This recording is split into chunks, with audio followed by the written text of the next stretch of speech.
sugilanon sang kaayo para sa ika-isa kanapulo kagwalo katuig sang The Church of Trinity Bible Baptist.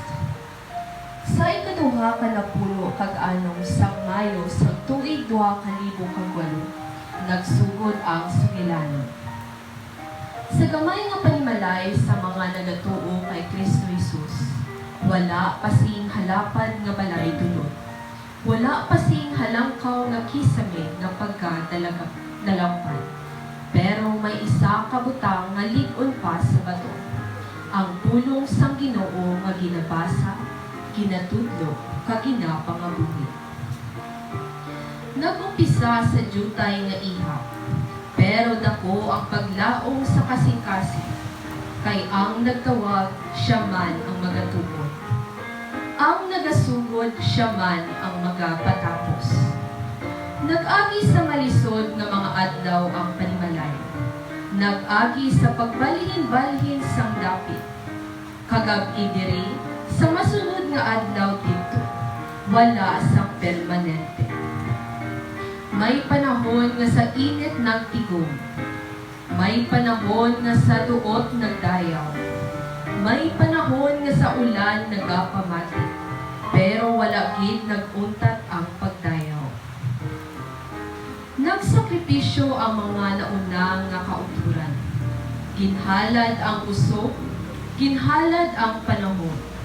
Ginhalad ang ginabaton biskan jutay lang. Para lang may lampara nga magalawag sa gabi. Para lang may bangko nga pagpukuan sa mga kalap.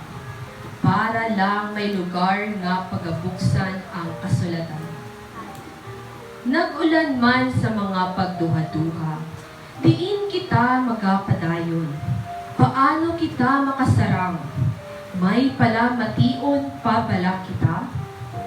Pero sa tunga sa kahadlok, may tingog nga nagasiling.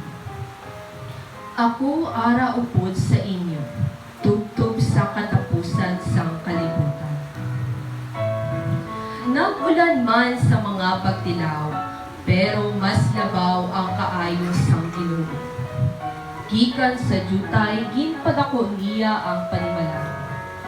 Gikan sa isa, nagdugang sang isa. Gikan sa wala, ginpuno niya ang kinahanglan. Gikan sa huyang, ginlig-on niya ang pagtuo. Sa kada pagbalhin sang lugar, may gintudlo ang Ginoo. Nga ang simbahan, hindi bato, hindi kahoy, hindi yuta, kundi ang mga tao nga ginbayluhan sa dugo ni Kristo. Sa kada pagulat sang tubag, may ginhatag ang Ginoo.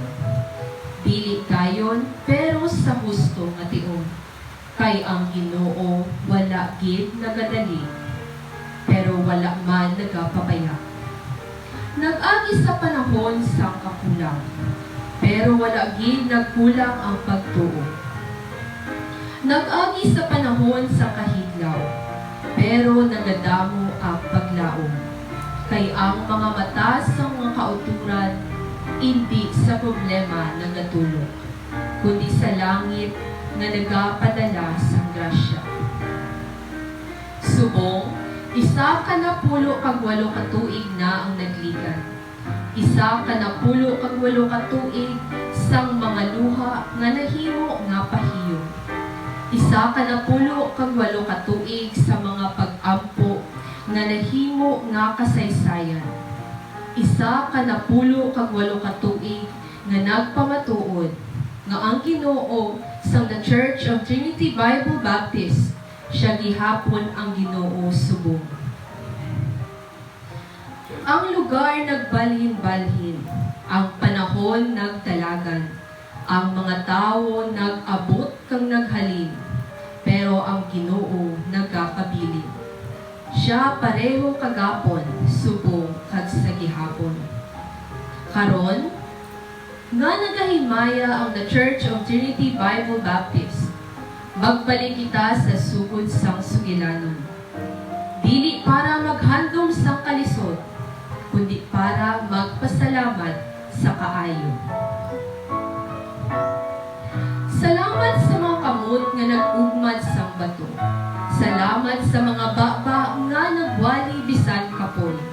Salamat sa mga tiil nga naglakat bisan ngayon. Salamat sa mga kasing-kasing nga nagtuo bisan wala pa makita. Salamat sa mga tuhod nga nagluhod sa sikretong lugar. Kay dito nagsugod ang tanan nga kadaugan. Labaw sa tanan, salamat Ginoo, kay ikaw ang arkitekto sang simbahan.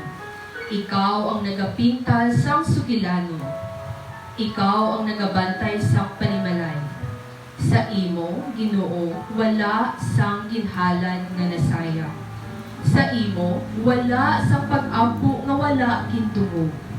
Sa imo, wala sang luha nga wala gin-ihap. Padayon the Church of Trinity Bible Baptist. Padayon sa pagwali bisan damo malaba. Padayon sa pagtudlo bisan nagapadalagan ang panahon. Padayon sa paghigugma biskan kapoy lagid ang kasing-kasing. Kayang istorya ang ginasulat pa sa Ginoo wala pa natapos. Ang pinakamaayo nga bahin ara pa sa unhan. Kag sa katapusan, isa lang ang mabatian, hindi ngalan sang tawo, hindi ngalan sang lugar, kundi ang ngalan nga labaw sa tanan. Hesu Kristo, ang Ginoo sang The Church of Trinity Bible Baptist. Sa iya lang ang pagpasalamat, subong kag sa wala katapusan.